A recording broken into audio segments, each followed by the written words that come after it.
Pablo Escobar's story is one of the most intriguing in criminal history. Join us as we delve into the unbelievable truths about his life, from his rise to power to his untimely death. From hidden cash to secret hideouts, you won't believe the lengths Escobar went to in order to evade capture. Watch now and discover the unbelievable facts about the king of cocaine. Number 1. Pablo Escobar owned 2 submarines. Pablo Escobar was renowned for his enormous wealth and resources, and he used a variety of strategies to smuggle drugs into the United States and other nations. While it is true that Escobar owned hundreds of cars and properties, one of his smuggling innovations involved shipping cocaine to the United States via submarines. Number 2. Escobar used airplanes' tires to smuggle cocaine. A considerable amount of cocaine was once smuggled by Colombian drug lord Pablo Escobar inside used airplane tires. This was a strategy used to avoid discovery by law enforcement since the tires were frequently big and thick, making it hard to adequately check them. The tires were often used and worn, so customs authorities were less inclined to scrutinize them. During the height of his operation in the 1980s and 1990s, Escobar and his gang employed a variety of strategies to transport drugs into other nations. Number 3. Manuela Escobar is the only family member without criminal charges. According to reports, Manuela Escobar, the daughter of infamous Colombian drug lord Pablo Escobar, is the only person in her family who has not been charged with a crime. Manuela was a little kid during the height of her father's operation and was not directly involved in his illegal activities, despite the fact that her father and other family members were extensively involved in the drug trade and were subject to multiple judicial prosecutions. Manuela and her family fled into seclusion when her father passed away in 1993, therefore the public did not become aware of her until much later. There are no confirmed arrests or charges against Manuela. Number 4. Escobar's relatives believe he committed suicide. Who actually shot Pablo Escobar in the final shot remains unknown.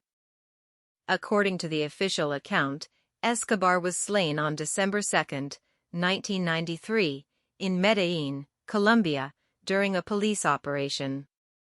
The precise circumstances of his death, including who fired the fatal shot, are not fully known, and there has been a lot of conjecture. According to some sources, Escobar may have killed himself by shooting himself in the ear since he had previously said that he preferred suicide to being apprehended. However, this has not been confirmed and there is no concrete evidence to support it. Some of his relatives have also made claims that he committed suicide, but it is not clear if they have any concrete information on how or why this would happen.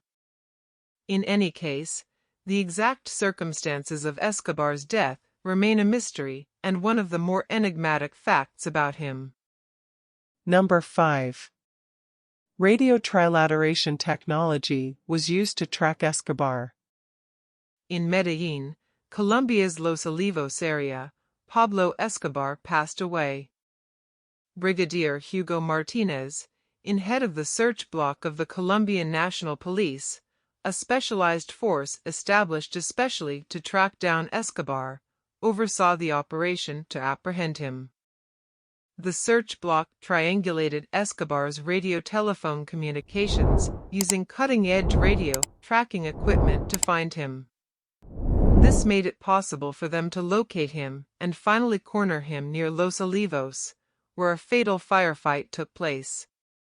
One of the most renowned and brutal criminal careers in history came to an end during the operation, which was a collaborative effort by the Colombian police and the US DEA. Number 6. Escobar bought a lot of rubber bands to organize his money. Due to his illegal activities, had a large amount of cash that he could not deposit in banks. As a result, he kept his money in stacks, often wrapped in rubber bands to keep the bills together. Reports indicate that Escobar spent a significant amount of money on rubber bands each month to keep his cash organized, with some estimates suggesting that he spent more than $2,500 on them. This was one of the many challenges that Escobar and his organization faced in managing the vast sums of money they generated from their illegal activities. Number 7. Pablo Escobar wasn't able to spend all his money. Despite his immense wealth, Pablo Escobar was not able to spend or distribute all of the money he made from his illegal activities. According to reports, much of his fortune was hidden in fields and warehouses, and was left unguarded and unclaimed after his death in 1993. His brother, Roberto Escobar, who was also involved in the drug trade, has stated that around $2.1 billion of the hidden money decays and becomes worthless each year due to factors such as inflation and the deterioration of cash. Many people have attempted to locate and claim Escobar's hidden riches, but the vast majority of it remains undiscovered to this day. The Colombian government has also made efforts to locate and seize any remaining assets, but the task is difficult due to the vastness of the country, the state of the money, and the fact that it was hidden in remote and hard-to-access locations. Thank you for watching. Please like, share and subscribe our channel.